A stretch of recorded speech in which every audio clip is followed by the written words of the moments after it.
What is up, everyone? Welcome back to another video today, and wouldn't you guess it, it's another unboxing video. Alright, so once again, Waffle Collectibles is where I'm choosing to get this model from. And if you've read the title, you probably know what it is already, but for those that didn't, you'll see what it is once I get this out of the shipping box. Let's crack this open.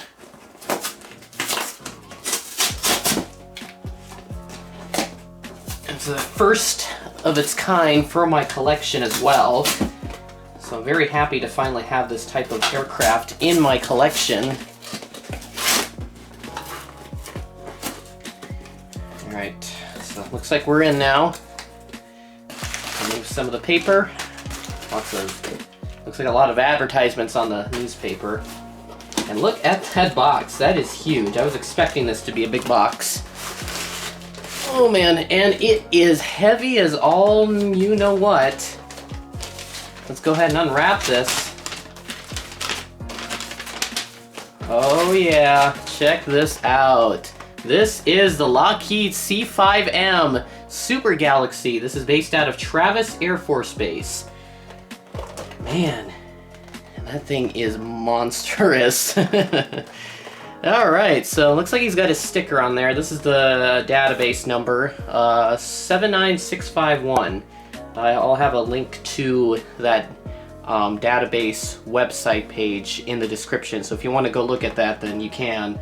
Otherwise, let's pop up into the studio and unbox this. And here we go. So, this is the first GeminiMacs that I'm unboxing here on the channel. This is actually not my first ever GeminiMacs model. I have that Royal Air Force C-130. I got that many, many years ago, and it did come broken. Some of the propellers kind of fell off, so we super glued them on, and obviously they don't spin since they were super glued. But this is my first ever C5 Super Galaxy. I don't know if I'll get the old Galaxy, like the A or B models with the iconic TF-39 engines, the very iconic noise that they make. But anyways, this is the Lockheed C-5M Super Galaxy from Travis Air Force Base, and not 100% sure where this is. I think it's at the top of my head, but I can't put my finger on it. So this is obviously GeminiMacs. I got the newer font that they're using. I don't know what kind of font it's called. It's much different than like the italic cursive like font. So onto the back, this is a 2019, actually no, I think this is a 2020 release. I think this is in the same release as, I'm trying to think here, I think the United ERJ 175, the Southwest 737 Tennessee 1, and I think the United A319 in the new livery. So I think this will be like my fourth or fifth model from that set of releases, and very happy that I do have this. So got the computer generated image of the plane, the GeminiMacs logo, as real as it gets, and then a certification of license or whatever from Lockheed Martin. And there's a side of the box. You've got the, there's a sticker again, I'll remove that, put that off to the side. So there is the side of the box. This just says Lockheed C-5M Super Galaxy, and then you have the newer type of font, which I'll go and pull one of my boxes out here. So here's my American A320 box, and you can see it does have that same type of font. So, I like how they're changing it up a bit, making it look a little more modern. And there's not much else to the box other than the usual Gemini Jet stuff. But the item number is, what is it? GMUSA 095. So pop in. And this thing is twice as heavy as some of the other planes I've gotten. And I think the C5 mold, I think it's just like one big piece, like the wings and the fuselage and everything. I think it's just one gigantic piece.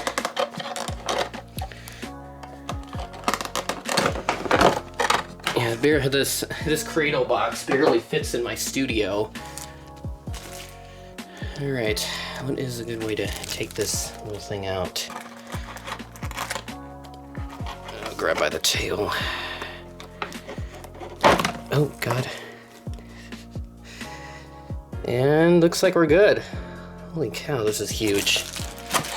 Alright, put this all off to the side. I've got the model in my hand and it is super heavy. And there she is. Man, that is a monster of a plane. And here is the C-5M Super Galaxy out of Travis Air Force Base, the 2020 release. And again, this thing is huge. I'm gonna put my hand on here. It's kind of hard to see, but for scale with my hand, and you can kind of tell it. The plane is just about as big as my hand with my fingers stretched out. It's like, this thing is huge. I'm gonna have to zoom in on each part of the plane individually because this thing is so massive. It takes up the whole screen when it's barely zoomed in. So here's the front. We've got the cockpit windows. You got the U.S. Air Force titles. 5010, that's the registration code of the plane. I think it's like 850010. So you got the last 4 numbers, and you're missing out on the first number. So I got 60th Air something wing and 349th Air something wing. I forget what the M stands for, but there's that. And you got some various markings like the nose, which can open up and you can load big oversized cargo in there. Additional hatches and doors for probably to escape the plane in the event of an incident. Got the big General Electric, I think they're F-139 engines. I think this is the same type of engines that you'd see on like a 747 or something.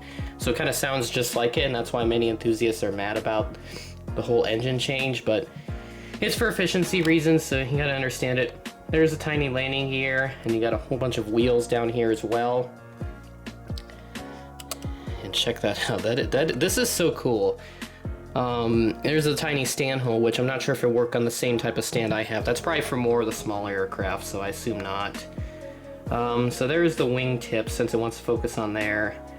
I got a little red beacon light, I think that's what it is. And then yes, you can kind of see that pretty much the entire plane, it's just like one big piece.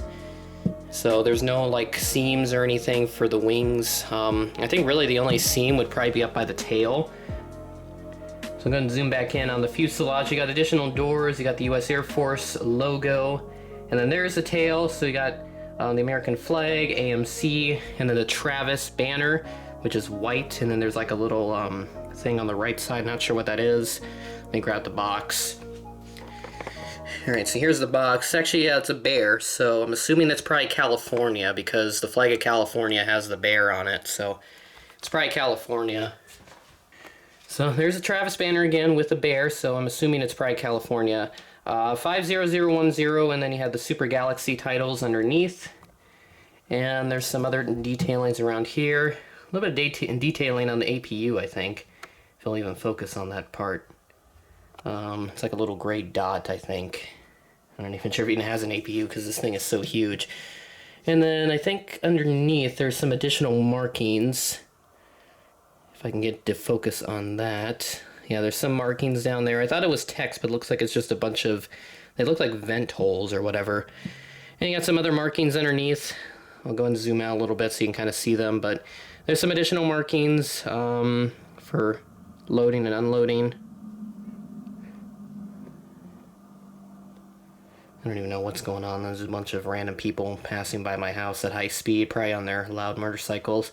Got air mobility command underneath the nose, and you kind of got the same detailings as the other side. So there it is upside down for whatever reason. I just kind of put it like that.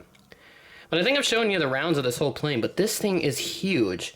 If I have like a scale or something, I'll put up how much it weighs on the screen now, because this thing is just massive. It's so heavy because it's just one big gigantic piece. So this will be going on the shelf, and hopefully you'll see it in some sort of airport update for a very special visit or something. I don't really know if I'm ever going to put it in an airport update, and it'll just sit on my shelf for a while, so I'll determine that at a later date. So with that being said, that is the end of the video. Hopefully you enjoyed.